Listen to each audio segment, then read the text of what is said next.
Баршаларыңызға сәлем, құрметті оқушылар. 10 сыныптың химиясы 1-тоқсан тжб жұмысының шығару жолын көрсететін боламын. Бірінші сұрағымыз сутектік байланыс химиялық байланыстардың бір түрі екендігі белгілі. Сутектік байланыс молекула аралық байланыс болғандықтан, молекула ішілік байланыс болғандықтан, бір молекуладағы ішінара оң зарядталған сутек және екінші молекуладағы ішінара теріс зарядталған электр терістілігі жоғары элемент қатысатындықтан деген жауаптарды белгілейміз. Сонда бұл жерде сутектік байланыс туралы дұрыс тұжырымдарды көрсететін болсақ, 1, 2, 3 берілген ақпараттар дұрыс тұжырымға жатады екен. Ары қарай кеттік. Гибридтелу туралы ақпараттар берілген екен, иә. Осы жерде айтады, кестенің қай бағытында қате ақпараттар берілген дейді. Бұл жерде екінші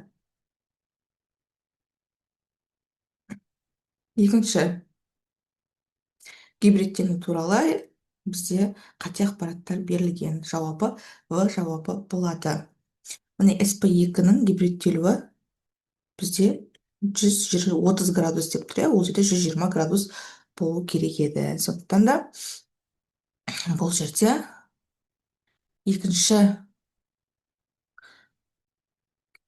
бағанда қате ақпараттар берілген. Ары қарай кеттік. Радиоактивтілік атом ядросының өздігінен сәуле шығара отырып ыдырау қабілеті. Бізге айтады, сәулеленудің түрлерін анықтап кестені толтырыңыз дейді. Сәулеленудің түрлері бізде альфа сәулелену деген бар. Аңбасы бетта,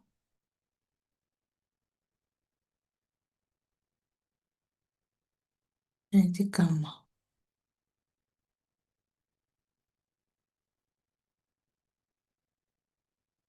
Сәулеленудің үш түрі көрсетілген. Массасы, заряды көрсету керекпіз.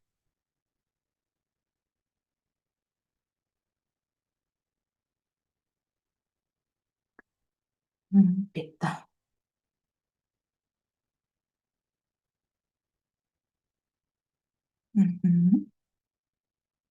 Массасы альфанікі 4, бетта мен гаммада 0 болады. Зарядына келетін болсақ +2, +-1, гаммада 0-ге тең. Жиі қолданылатын изотоптардың бірі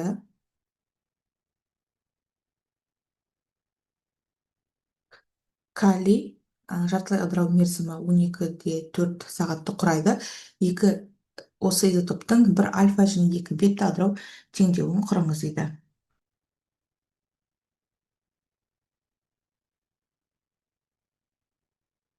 Так.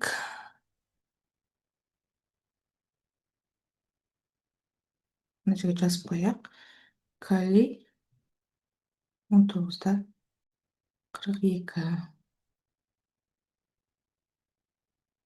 Альфа және де 2 бета ыдырау теңдеуін құрамыз дейді. Бұл жердегі альфа деп отырғанымыз біздің гелий. Сонда ыдырау теңдеуіне келетін болсақ, бізде қалады екен калий 19-да 38. Келесі, көп атомды электрондардың әртүрлі энергетикалық деңгейлер мен деңгейшілерге орналасуы белгілі бір заңдылықтар мен ережелерге бағынатыны белгілі. Осы ережелер мен принциптерді ескере отырып, номері 15-ші элемент атомының сыртқы қабатындағы электрондардың электрондық конфигурациясын жазыңыз дейді. Номер 15-ші элемент ол бізде фосфор элементі. Ода 15 электрон бар, ал енді именно сыртқы қабатында 5 электрон болады. Сыртқы қабатының конфигурациясы 3s2, 3p5. Енді яшықтарға орналастыратын болсақ, S деңгейшесінде S1 яшық болады да, ода 2 электрон орналасқан екен. Так, енді п-ға келетін болсақ, п деген кешеде бізде үш ұяшық болады.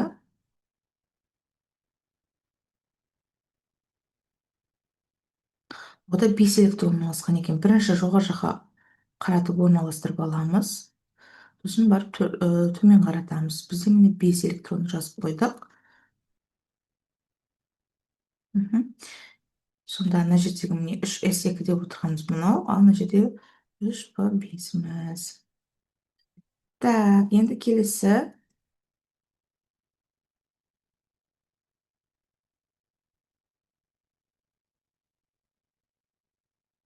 Номер 15-ші элементтің номер 12-ші элементтен орбиталь пішіні бойынша қандай айырмашылығы бар дейді. Номер 15-ші элемент ол бізде фосфор болды, иә? Фосфордың сыртқы қабаты п орбитальмен аяқталады. П орбиталь.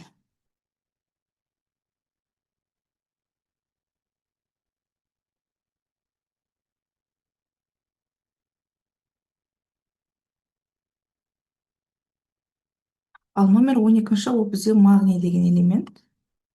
Магнийдің сыртқы қабаты s орбитальмен аяқталады.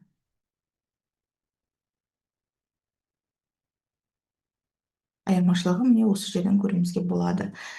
Ары қарай 6-шы тапсырма металдар мен олардың құймаларындағы химиялық байланыстың түрін анықтаңыз дейді.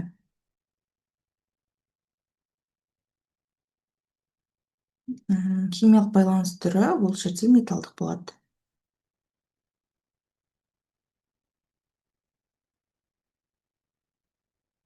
Металдық кристалдық тор түйіндеріндегі электрон теңізі ұғымына түсініктеме беріңіз.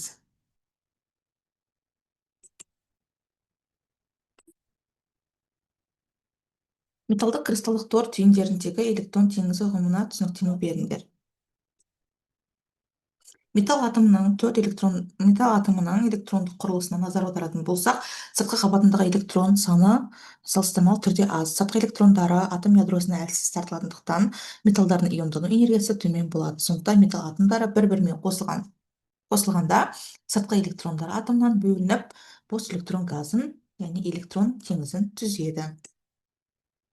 Электрон теңізі металдардың қандай физикалық қасиетін түсіндіре алмайды, созылғыштық қасиетін түсіндіре алмайды. Металдар және олардың құймаларының электр өткізгіштігін түсіндіріңіз. Электрон теңізі бос электрондар жиынтығы болғандықтан, тұрақты ток көзіне қосылған кезде бағытталған қозғалысқа ие болады да электр тасымалдайды. Шығыс Қазақстан облысы полиметалл кендеріне бай өлке, сондықтан да халық арасында кенді Алтай деп аталып кеткен. Осы кең тараған кендердің бірі сфалерит немесе мырыш алдамшысы деп аталып кеткен. Бұл кен мырыштың сульфидінен тұрады. Зертханаға массасы 10 грамм, құрамында 3% қоспасы бар сфалерит әкелінді. Осы қоспаны өңдеуге 0,2 малярлы көлемі 500 мл күкірт қышқылы жұмсалып, реакция нәтижесінде жағымсыз иісті көлем 2 литр қалыпты жағдайда газ бөлінді. Теориялық мүмкіндікпен салыстырғанда реакция өнімінің шығымын есептеңіз дейді. Енді берілген жазып қояйық. Бізге сфалерит деп тұр, иә? Сфалерит, яғни ол мырыш сульфиді немесе мырыш алдамшысы деп аталады. Оның бізге массасы беріліп тұр. Формуласы мырыш сульфиді болады. 10 грамм. Және не дейді? 3% қоспасы бар дейді. Сонда 3% қоспасы болса, таза мырыш сульфидінің массалық үлесі 97%-ды құрайды. Және күкірт қышқылы қосылған екен осыған. Концентрациясы күкірт қышқылынікі, иә? Концентрациясы беріліп тұр. H2SO4 ол бізде 0,2 малярлы және көлемі беріліп тұр.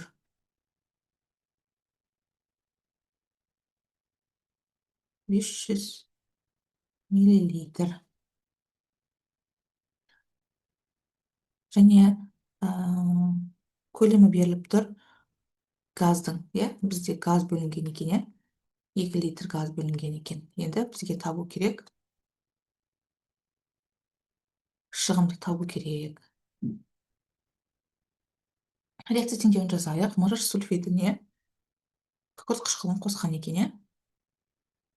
сол уақытта бізде мырыш сульфат алынады және H2S газы бөлінеді. Міне осы біз H2S-тің шығымын табу керек болып тұрмыз ғой. Реакциямыз теңесіп тұр, сондықтан мына жерде 22,4 деп жазамыз. Енді қарайық. 10 грамм 97%-ық, иә? Яғни 10 граммның 97%-ы бізде мырыш сульфидіға тиесілі. Сондықтан да біз не істейміз? Мына жерге әкеп 10 граммның өзін ғана жазып қоймаймыз, 10 грамм 97-ге көбейтіп 100%-ға бөлеміз.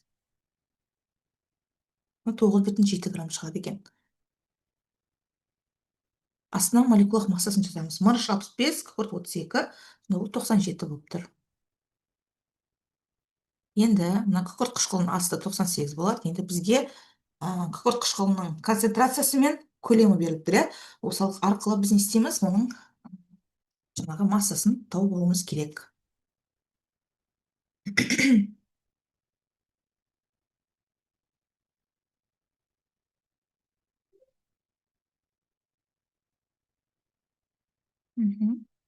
Бізде формула бар, иә? Сол формуланы пайдаланамыз.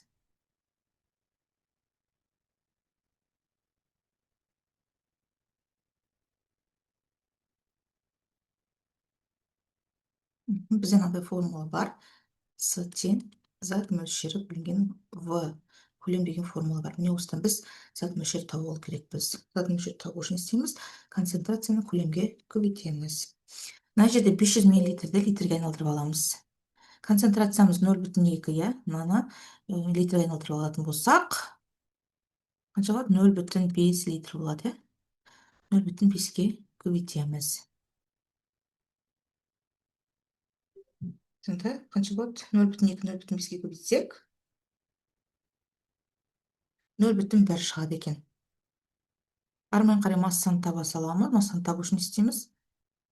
Зат мөлшерді көбейтеміз молекулалық массаға, иә? 0,1-ді көбейтеміз 98-ге 9,8 шығады екен. Нәтижесінде 9,8 болады.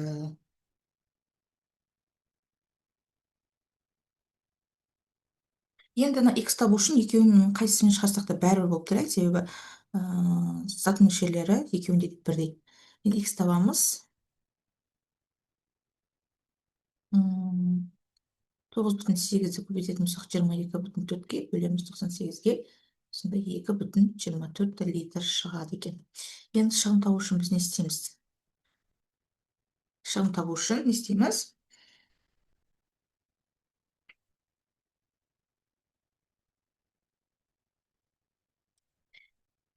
Так.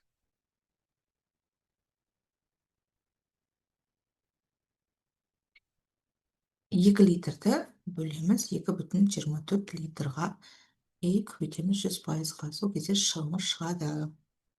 2-ні бөлеміз 2,24-ге, 100%-ға көбейтетін болсақ, 89,3% шығады екен.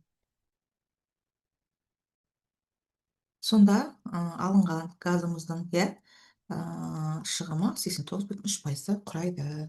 Міне осылайша жазып қойсақ болады. Ары қарай кеттік. 8-ші тапсырма. Суретте көміртек аллотропиялық түр өзгерістері берілген, иә? Енді осыған байланысты ақпараттарды толтыруымыз керек. Алмас бағалы зат дейді, ал графит қарапайым зат болғандықтан біз оны жиі қолданамыз. Мысалы, қарапайым карандаш немесе кез келген батарейкалардың ішіндегі электрод. Графиттің кристалл торы қай суретте көрсетілген?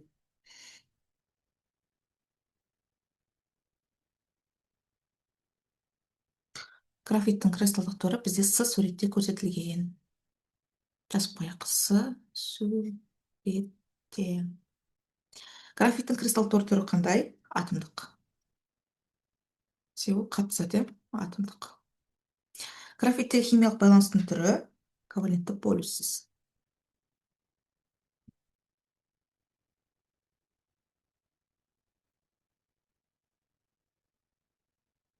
Полюссіз.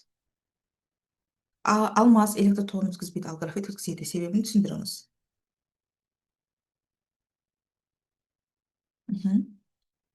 Себебі графитте бос электрон бар.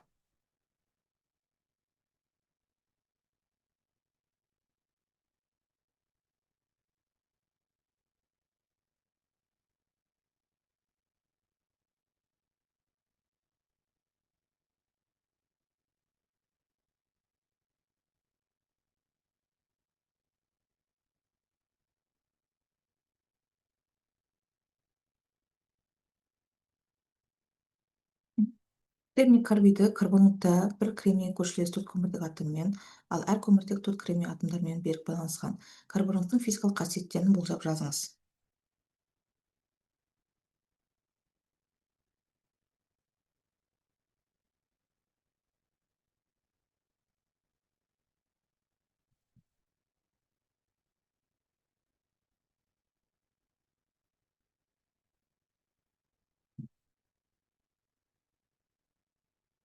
Кристалдық торы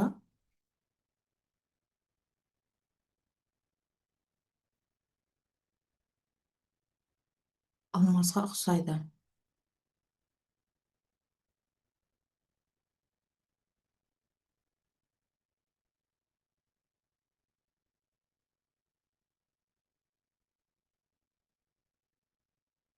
Сондықтан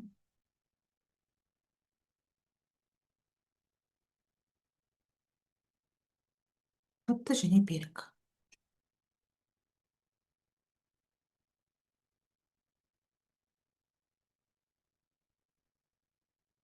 Әрі қарай кеттік.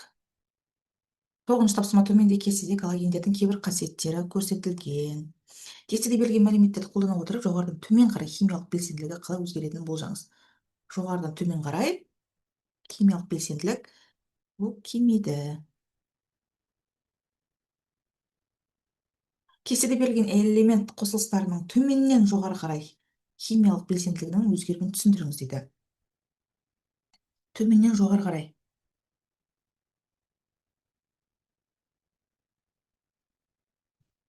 Атом радиусы кемиді.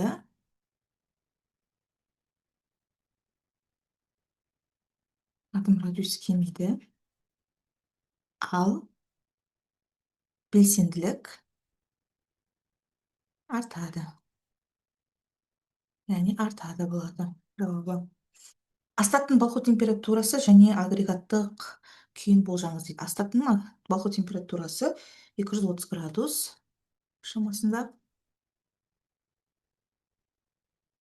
Агрегаттық күйі қатты.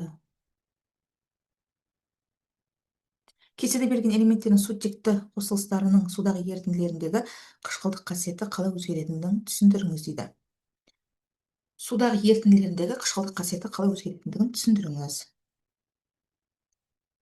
Қышқылдық қасиеті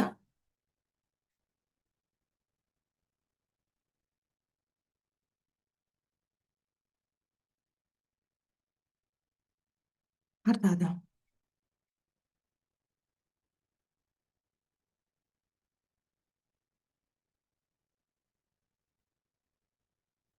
Атом радиусы артатын болғандықтан.